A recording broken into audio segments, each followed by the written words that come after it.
स्वागत है आपका नेक्स्ट आईएएस के इस खास प्रोग्राम न्यूज़ एंड व्यूज़ में। आज के इस एपिसोड में हम बात करेंगे भूटान और एलडीसी यानी लीस्ट डेवलप्ड कंट्रीज़ की। हिमालय के अंचल में बसे छोटे से देश भूटान के लिए ये साल खुशियों भरा रहा है। इस साल 13 दिसंबर को भूटान सबसे कम विकसित देशों यानी लीस्ट डेवलप्ड कंट्रीज़ के क्लब से बाहर हो जाएगा। 9 मार्च को कतर की राजधानी दोहा में एलडीसी देशों के शिखर सम्मेलन में इसकी घोषणा की गई।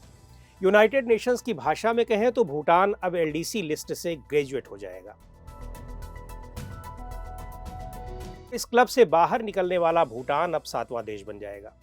भूटान को 1971 में ही इस क्लब की पहली सूची में शामिल किया गया था, लेकिन पिछले कुछ दशकों से भूटान ने सोशियो इकोनॉमिक क्षेत्र में काफी मेहनत की, जिसका परिणाम हुआ कि उसे अब इस लिस्ट से बाहर किया जा रहा है। यूनाइटेड नेशंस की लीस्ट डेवलप्ड कंट्रीज की सूची में भूटान समेत 46 देश आते हैं।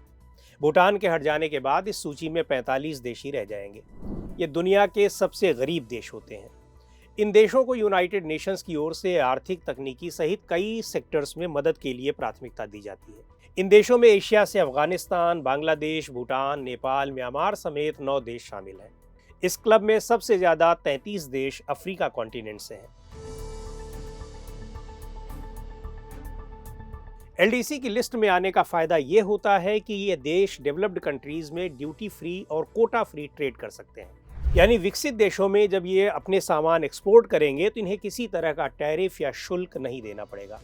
LDC countries official development assistance के लिए भी एलिजिबल हो जाती हैं, यानी इन्हें बहुत कम इंटरेस्ट रेट पर विकसित देशों से लोन मिलता है और लोन को चुकाने के लिए ज्यादा वक्त भी मिलता है। किसी भी देश को एलडीसी के तहत लाने के लिए यूएन ने 3 क्राइटेरिया तय किए हैं और हर 3 साल पर इनका रिव्यू किया जाता है। जो देश इन सभी क्राइटेरिया पर खरे उतरते हैं उन्हें एलडीसी क्लब में शामिल कर लिया जाता है। सबसे पहले क्लब में शामिल होने के लिए उस देश की पर कैपिटा इनकम 1018 अमेरिकी डॉलर से कम होनी चाहिए और क्लब से बाहर होने के लिए per capita income 1222 US dollar यानी अमेरिकी डॉलर से ज्यादा होनी चाहिए। उस देश का human assets index low scoring होना चाहिए। इस इंडेक्स को हेल्थ और एजुकेशन के आधार पर तय किया जाता है, जिसमें mortality rate, maternal mortality, adult literacy rate और सेकेंडरी स्कूल एनरोलमेंट, जेंडर के आधार पर एनरोलमेंट जैसे पैरामीटर शामिल किए जाते हैं। तीसरा पैमाना है उस देश का इकोनॉमिक और एनवायरनमेंटल वल्नरेबिलिटी इंडेक्स, जिसमें उस देश की रिमोटनेस, एग्रीकल्चर पर निर्भरता और नेचुरल डिजास्टर्स के प्रति संवेदनशीलता जैसे फैक्टर देखे जाते हैं। भूटान से पहले अब तक जिन देशों को इस क्लब से बाहर किया गया है वे हैं Botswana, cape verde, Maldives, Samoa, equatorial Guinea और वेनुआतू। एलडीसी क्लब से बाहर आने का मतलब होगा कि भूटान की पहुंच भी अब इंटरनेशनल मार्केट तक हो जाएगी। एफडीआई के लिए दूसरे देश यहां आएंगे और व्यापार के दूसरे अन्य मौके भी उसे हासिल होंगे। लीस्ट डेवलप्ड कंट्रीज में से कई देशों की भारत भी मदद करता है, जिनमें भूटान प्रमुख है। भूटान की सीमाएं 3 तरफ से भारत से घिरी हुई हैं, जबकि उसकी उत्तरी सीमा चीन से लगी हुई है। भूटान का 90% व्यापार अकेले भारत के साथ होता है और यहाँ की सुरक्षा और विदेश नीति में भी भारत की बड़ी भूमिका रहती है। आइए जानते हैं कि एलडीसी क्लब से बाहर आने में भूटान ने कितनी मेहनत की।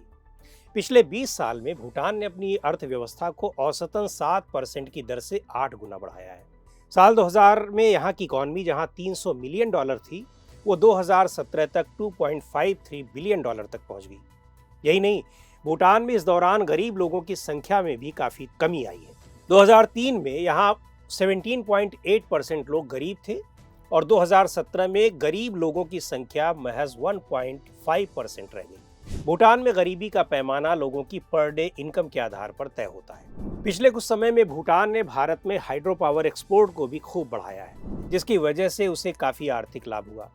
आज की तारीख में भूटान की इकॉनमी में 20% हिस्सेदारी भारत को एक्सपोर्ट किए गए हाइड्रो पावर की ही है। भूटान ने अपने एक्सपोर्ट्स को डाइवर्सिफाइड बनाने के लिए ब्रांड भूटान की भी स्थापना की है और इसकी वजह से भी उसकी इकॉनमी पर अच्छा प्रभाव पड़ा है। भूटान एशिया का छोटा सा देश है, भौतिकता की अंधी दौड़ से काफ़ी दूर रहता है।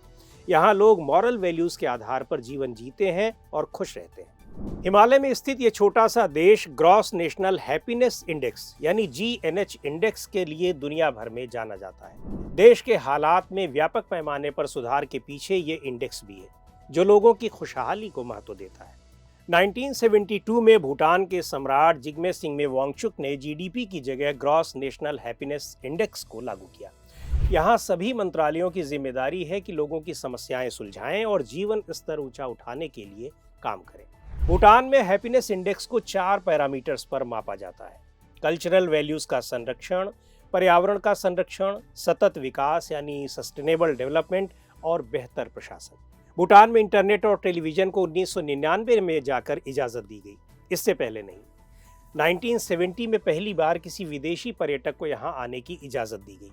यहाँ के अधिकारी अभी भी विदेशी प्रभाव पर कड़ी नजर रखते हैं।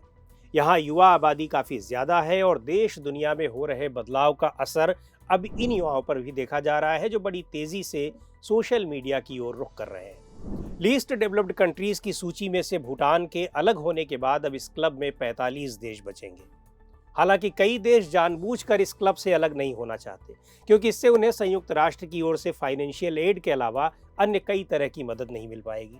अंगोला और सोलोमन जैसे देशों ने तो उन्हें इस क्लब से बाहर निकालने में देरी करने की मांग की है। हालांकि भूटान की तर्ज पर Bangladesh, Nepal, Angola, Laos, Solomon द्वीप और साओ टोम 2026 के अंत तक LDC क्लब से बाहर निकलने की तैयारी में है। तो आज की इस एपिसोड में इतना ही। अगले एपिसोड में हम फिर हाजिर होंगे एक नए टॉपिक के साथ। आपको ये एपिसोड कैसा लगा, कमेंट करके हमें ज़रूर बताइए।